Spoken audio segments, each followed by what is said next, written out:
Welcome back. Well, between hot inflation figures, fears of another rate rise and looming capital gains changes, it's been another big week for Jim Chalmers. Joining us to discuss today's headlines is Independent MP Dai Le and ALP President Wayne Swan. Good morning to you both. Swanee, let's start with you. The Treasurer's under a lot of pressure, but sadly not nearly as much pressure as Australian households. They're the ones who are actually suffering right now under his watch. Well, we have cost of living pressures in the economy, and we've got a budget coming up, and there's going to be a lot of speculation about that over the next couple of months. But what Treasurer Chalmers has said he needs to do is to ease pressure on inflation, but in particular to deal with those intergenerational pressures in the housing market, and that comes to tax reform. And it's good to see we've got some support for tax reform from people like Matt Common and the Business Council of Australia. Well, Wayne, what's he doing wrong when it comes to inflation? Because we're now looking at, everyone is suggesting there's going to be another rate rise just before or around the time of the budget. So he's not getting it right, clearly. Well, the Reserve Bank governor said the economy was in balance just She also mentioned the ago. spending was too high.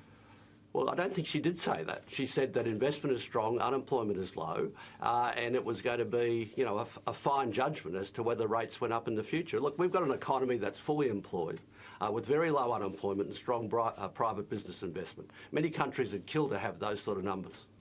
Di, the problem with, I guess, trying to help the electorate means that that's likely to stoke inflation even further. But how can the public out there, homeowners out there, pay off when it comes to another rate rise? It's going to hurt even more.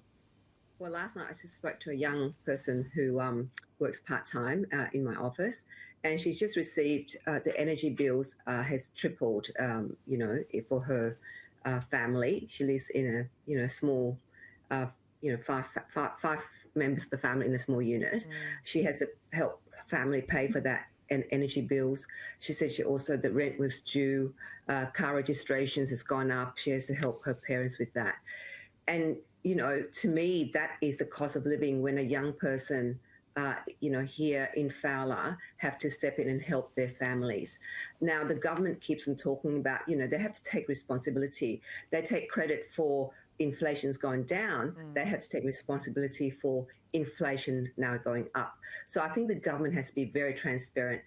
And I think it's about time we need some honest government, because I think, people are sick and tired of the headline grabbing policy announcement and all these things that governments do without taking responsibility. Well, speaking of a fed-up public, I mean, the nation's incoming opposition, according to the polls, is working on its policies. Pauline Hanson's One Nation pushing for a referendum to create a right to free speech. So, Wayne, Pauline Hanson wants to be able to say whatever she wants, as we know well.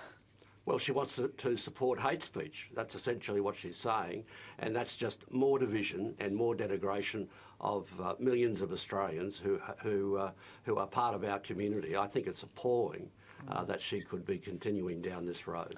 What's interesting about it, Di, I guess, is that, if Pauline Hanson, for example, wants to sledge all Muslims, as she did the other week, then she can't say anything about Grace Tame, for example, crying out intifada or such things at protests, can she? Can I say that it takes a Commonwealth Parliament to trigger a referendum. Obviously, a small party like One Nation can put in a bill, and you need the support of both the upper house and the lower house, or the Senate and the lower house to pass for it to be happening. It's unlikely, of course, yeah.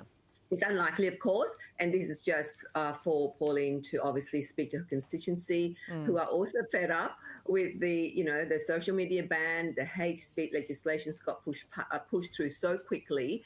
So all of these things that the government is doing, that is really, there's no transparency, and so she's just speaking to the constituency. I just think you can't have it both ways. But it seems everyone is talking about Grace Tame these days. The activist has launched into a war of words with the Prime Minister after he called her difficult.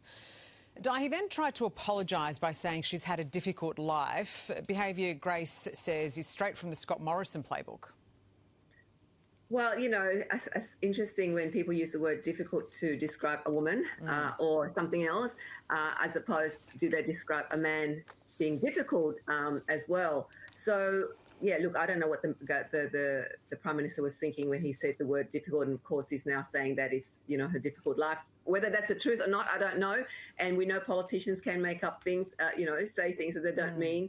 Yeah, I think that we have to watch what we say. Wayne, it seems as though Albo's apology was perhaps worse than the crime. He was asked to give one-word answers, but when it came to the ISIS brides, for example, he elaborated quite significantly, saying, quote, they made their bed, they're lying in it. So was it a poor choice of words by him for Grace? Well, I think it was the nature of the interview, and he's apologised for the remarks. Grace Tame's a great Australian, proud advocate, and he squared that away, I thought. People make mistakes. He made one. Yes, this one's been very public. All right, guys, thank you so much for your time.